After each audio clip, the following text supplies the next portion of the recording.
Because while everyone's out there worried about aliens, conspiracies, and government secrets, nature quietly decided to drop its own horror show. And it's happening right now, all over the world, in sheds, basements, gardens, storm drains, the kinds of places you don't want surprises. And so people are calling these things zombie spiders. And no, that's not a movie title, not a meme, not clickbait, but actual spiders discovered across multiple continents, frozen in these chalky bone-white poses. Legs curled in, body stiff, hanging from leaves and rafters like little corpses wrapped in frost. And the thing that's doing this to them? A parasitic fungus. A very real, newly discovered one, and it's spreading in ways scientists didn't expect. So let's go ahead and break this down.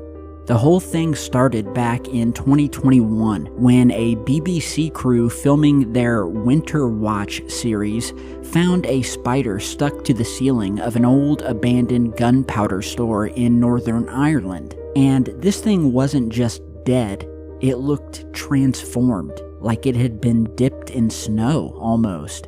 Researchers eventually identified the culprit, a brand new species of parasitic fungus later named Gibellula attenboroughi, and I'm probably butchering that, but it was named that after David Attenborough, and if that isn't ironic, a fungus that hijacks living creatures named after the world's most beloved nature guide, then I don't know what is. So this originally started in Northern Ireland, but since then, reports of these fungal mummified spiders have been popping up everywhere.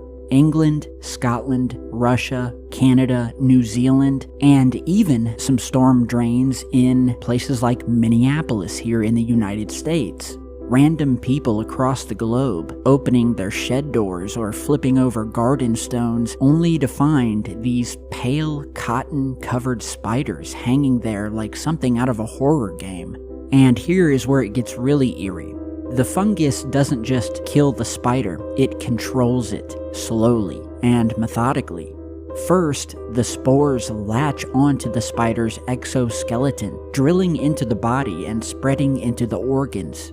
Then, the fungus begins manipulating the spider's behavior, making it hyperactive, pushing it out of its normal hiding places and into areas with better airflow where the spores can then spread. Almost like it forces the spider to move itself into the perfect air release position before it passes on. Or in other words, nature writing its own Last of Us episode. Now, people who have stumbled onto these things aren't forgetting it. One woman in Southampton found hundreds of them in her shed. Hundreds. She said they looked almost see-through, with bobbles forming on their legs. Basically, fungal growths erupting as the creature was being digested from the inside out. A landscaper in London lifted a deck and saw what he thought was a cotton ball cluster until he realized that it was a sphere made of spiders. Frozen in place, legs curled upwards, body stiff like they'd been flash frozen mid-movement. And so this guy told the homeowner, maybe don't tell the kids. And honestly, that's probably wise. A guy in Russia thought he'd discovered moldy berries hanging in his parents' wine cellar until he noticed the legs and the fact that one of them was dangling right at eye level. Other people have reacted less with fear and more with fascination. One amateur naturalist in Scotland spotted a candy floss-looking blob stuck under a leaf, pulled it closer, and the only recognizable part of the spider was its toes peeking through a mat of white fungal threads. It almost sounds unreal, like someone craft gluing Halloween decorations onto living creatures, but it's real, guys, and it seems to be spreading. Now, to be clear, this isn't the first time that nature has shown off this kind of creepy mind control behavior. Ants have been getting hijacked by the infamous Ophiocordyceps fungus for a little while now, which compels these ants to climb to the highest leaves and clamp down in what's called a, quote, death grip onto the highest leaves of the highest tree branch they can find. Cicadas infected with a similar virus called Massospora cicadina lose half of their body while still flying around, literally raining spores on everything below them.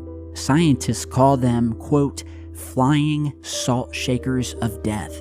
But until now, we hadn't really seen a spider-specific version of this, and certainly not one appearing across multiple continents within just a few years after being discovered. So the big question everyone keeps asking is, should we be worried? Could this jump to humans? Could this become a real-life Last of Us scenario? Well, scientists are saying no. They're insisting that this fungus is extremely specialized, built by evolution to target spiders, not people. They say that it would take dozens of millions of years of genetic rewiring for anything like this to even attempt affecting a human. So as far as they're concerned, humanity is safe. No zombie apocalypse, no fungus-controlled people wandering the streets just yet. But here's where the story hits my radar, and maybe yours too, because even though it's not quote-unquote dangerous, well, it's everywhere. Spotted in environments miles apart, on opposite ends of the planet within just 3 or 4 years of being identified. Spotted in environments miles apart on opposite ends of the planet within just 3 or 4 years of being identified. This thing went from unknown to global practically overnight, which tells me that this fungus has probably been out there a lot longer than we realized. Maybe decades, maybe centuries. And only now, with modern reporting and millions of phones pointed at the world, are we finally seeing it. It makes you wonder how many other species in nature are carrying around parasites that we've never identified. How many zombie mechanisms are already happening behind the scenes? Because if the world can casually produce a fungus that puppeteers spiders into climbing into the spore release position before dissolving them into cotton candy, well then what else is waiting out there for us to find? But yeah, guys, zombie spiders, real and growing in visibility. So tell me what you think. Have you seen anything like this where you live? Would you even know it if you did? And does the whole, quote, it can't infect humans yet argument make you feel safer? Or does that little yet make you raise an eyebrow? Put it down below. I would love to hear what you guys have to say. Crazy, creepy times.